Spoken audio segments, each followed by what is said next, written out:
Peace. So what's going on? So today is Friday.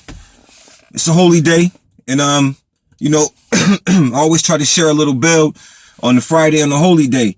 And today, I'm gonna do the same thing as such. So when we're dealing with the science of thought, you have to be careful because too much thought, too much thinking can be a form of worship. You got to be careful how you're thinking and what you're thinking on, what you're drawing up inside of that thought process. But I want to deal specifically with thought and with sin and how that all coincides to each other. In our Holy Quran Circle 7, it speaks specifically about sin, different sins or whatever, and specifically dealing with man, and his own internal makeup and the dealings with, dealings with the self. So we know that Jesus, in the time of Jesus, he was walking around amongst the scribes and the Pharisees. And one of the things that they had a problem with him was that the way he chastised them about their laws, their man-made laws in particular. You understand what I'm saying? And about punishment behind the laws. Well, Jesus' thing was he raised the level to a whole, he raised the game to a whole nother stake when he said that, the sin or the crime is not in the act, but it's in the wish or the thought. You see, and on this day, this is what I'm dealing with. The science of the sin being in the wish or the thinking, you understand, and not the act. You have to be careful. You have to be careful because daily we commit sins in the form of thinking. And the thing is that a lot of times when we're on the process of thought, the thing is, what are we thinking about?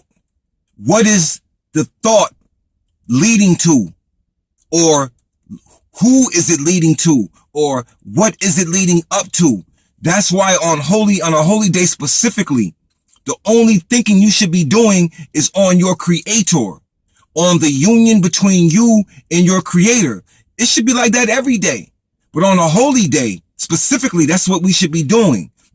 We should be staying in the form of remembrance. And by doing that, by staying in the form of remembrance, you will not commit sins. You will not think outside of the divinity of you because you're using your compass.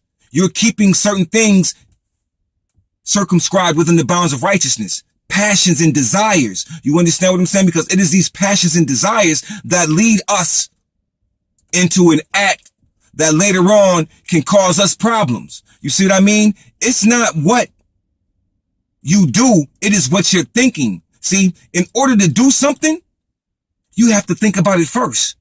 So it only makes sense that the real sin is in the thinking, because if you wouldn't have thought about it, you wouldn't have acted out upon it.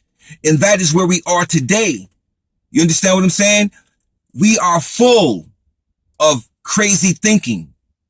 We think all the time. And you got to remember about the science of what conscious or consciousness is. It is a state of being. It is a state of being. You understand what I'm saying? And in that state of being, there is a particular understanding or knowledge that comes with that being. There's an acquired information that comes with being in that state of consciousness. This is why it is taught that man is all and that Allah and man are one. And that's what consciousness is about. Knowing and understanding that, if you are conscious of that, then you would be conscious to know and understand that your thinking can either be in a high place or a low place. And either way your thinking is, it is the results that manifest themselves from either being in that high place or that low place. And the more you think in chasing the desire and committing the sin in thought, you're just as worse as even committing the act. Sometimes the act may not manifest itself because the person will catch themselves in the thought. They'll catch themselves in the thought and retrain and revisit that thought and fix it and clean it up and bring something else into existence. You have to change the way you think in order to change the condition. But if you're consistently thinking about your own carnal self, your own reputation and your own fame and all of these things that you chasing, you understand what I'm saying? Then everything you do most of the times will be of the lower self. Even though you try to shroud it or hide it with higher self, or what seems to be or pretends to be higher self. You understand what I'm saying? A lot of times we use the language. We talk about being adepts. An adept is a master, one who was skillfully trained in a particular skill, trade, craft, whatever. But the thing is this: what are you really, and what are we really adept at? Because an adept can show his skills.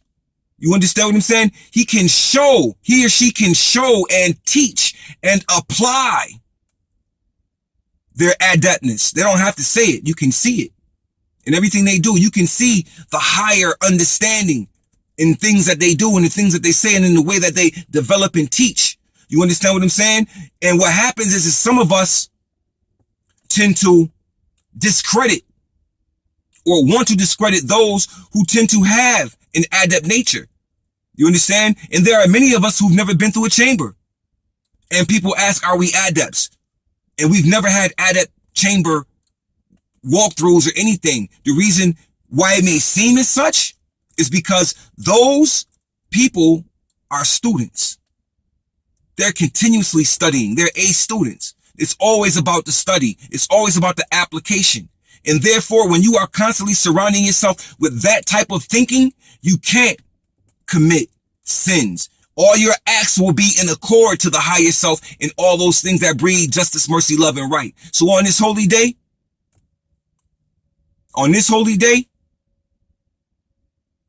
let's not commit sin. Peace and love.